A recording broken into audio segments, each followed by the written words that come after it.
ఛానల్కు స్వాగతం. మనం ప్రముఖ వైద్యులు డాక్టర్ సమరం గారు రచించిన సైన్స్ పుస్తకం నుండి అనేక రకాలైన శాస్త్రీయ అవగాహనను తెలుసుకుంటున్నాం కదండి. ఈరోజు వంశపారంపర్యంగా వచ్చే పిచ్చితనం గురించి తెలుసుకుందాం. శ్యామలాంబ గారికి కోడలు కోమల అంటే ఎంతో ప్రేమ. కావాలని ఏరికోరి తెచ్చుకున్న కోడల ప్రవర్తన విషయంలో శ్యామలాంబ గారు చాలాసార్లు ఆశ్చర్యపోతుంటారు. ఆమెకు కోమలంటే ఎంత ఇష్టమో ఆమె పిల్లలన్నా అంతే ఇష్టం. వారు ఏదైనా అల్లరి పనులు చేస్తున్నా, ఏదైనా పాడు చేస్తున్నా కోమల ఏమీ పట్టనట్లు కూర్చుంటుంది.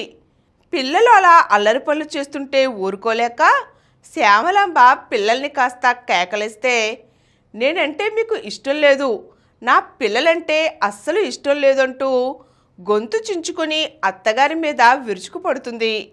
అలాంటి అభిప్రాయం ఏమీ లేదు కోడలి పిల్ల అని ఎంత నిదానంగా చెప్పినా కోడలు మాత్రం ఆవేశపడిపోతూ అలుపు వచ్చేదాకా అరచి చివరికి నోరు మూసుకుంటుంది.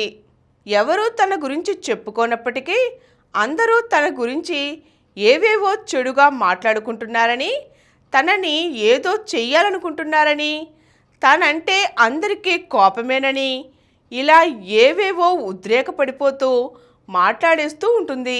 ఇంతా చూస్తే అక్కడ అలాంటి సంఘటనలు ఏమీ జరగవు. కొన్ని సమయాలలో ఎంత చక్కగా ముస్తాబవుతుందో మరికొన్ని సమయాలలో అంత అశుభ్రంగా కనపడుతూ ఉంటుంది. ఇంట్లో చుట్టాలు పక్కాలు ఉన్నారనే జ్ఞానము ఉండదు. తీరా ఆరా తీస్తే కోమల ఒకదాని ప్రవర్తనే ఇలా కాదని వాళ్ల వంశంలో మరికొందరికి ఇటువంటి విచిత్ర మానసిక స్థితి ఉండేదని తెలిసింది. కోమల్లో ఉన్న ఇటువంటి మానసిక స్థితిని షిజోఫ్రెనియా అని అంటారు. ఏదైనా కాస్త అసాధారణంగా మాట్లాడినా, ప్రవర్తించినా వాళ్ళకి కొద్దిగా తలతిక్క ఉన్నదనో, మేధకంగా ప్రవర్తించాడనో సరిపెట్టుకుంటాం.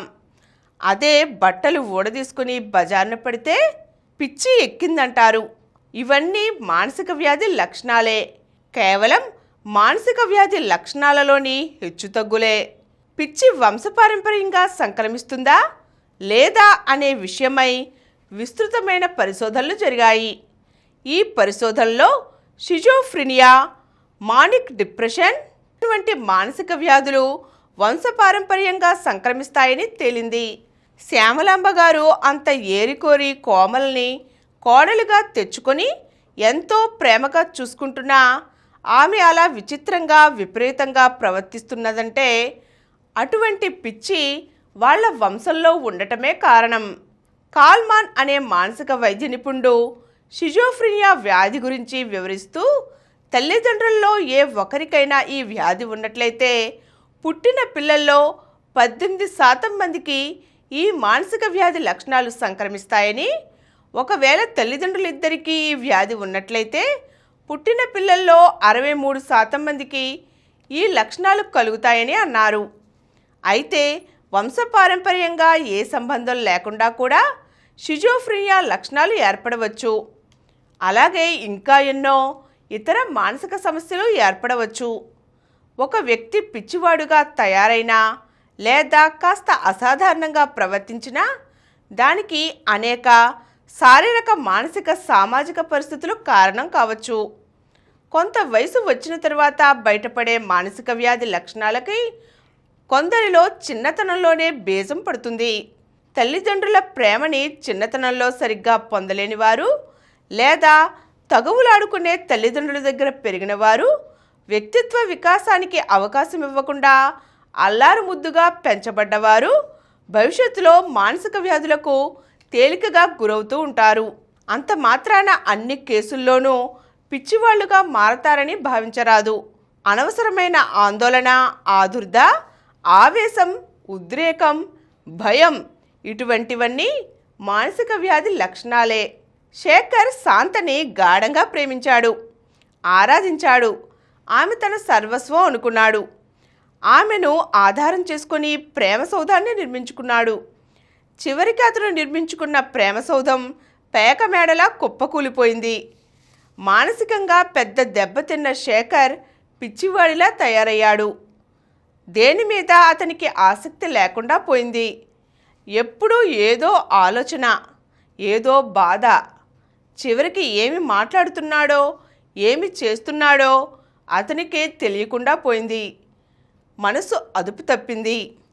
ఇలా ప్రేమభగ్నమై శేఖర్ పిచ్చివాడుగా మారితే వ్యాపారంలో నష్టపోయి దివాలా తీసిన వాళ్ళు, రక్త సంబంధీకుల్ని కోల్పోయిన వాళ్ళు, పేదరికం వల్ల ఏమీ సాధించలేకపోయిన వారు, కుటుంబ తగాదాల్లో బుర్ర పోగొట్టుకున్న వాళ్ళు పిచ్చివాళ్లుగా తయారవుతూ ఉంటారు.